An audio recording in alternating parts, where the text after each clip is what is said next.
So I'm going to show you guys two quick tricks on using your track saw that are very important. It's common, and I know everybody knows this if you're a contractor, but if you're just getting into this stuff, you might not know this. So first thing is we got to set our blade, because when I set my blade to basically, all right, let's set this up. So I need to rip this piece of wood right here on a diagonal cut, which is kind of hard to push that through your table saw and make sure it looks perfect. So it's kind of hard.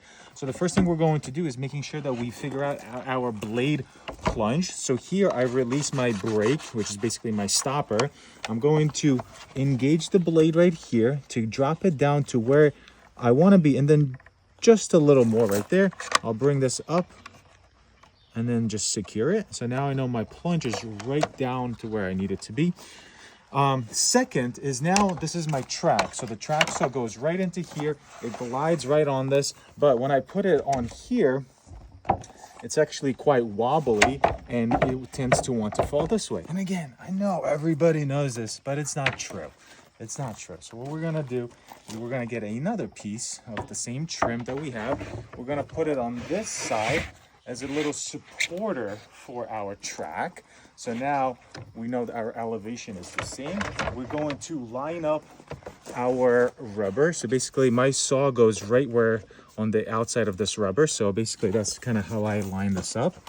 So I'll go there, I'll go there, and then I can go ahead and start cutting this.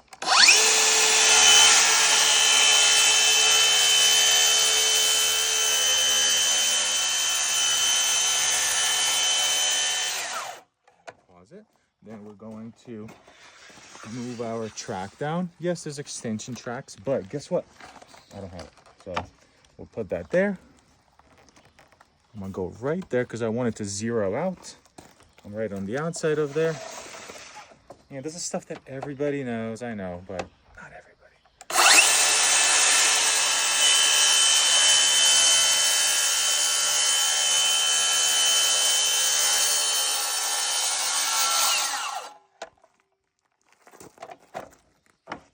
There.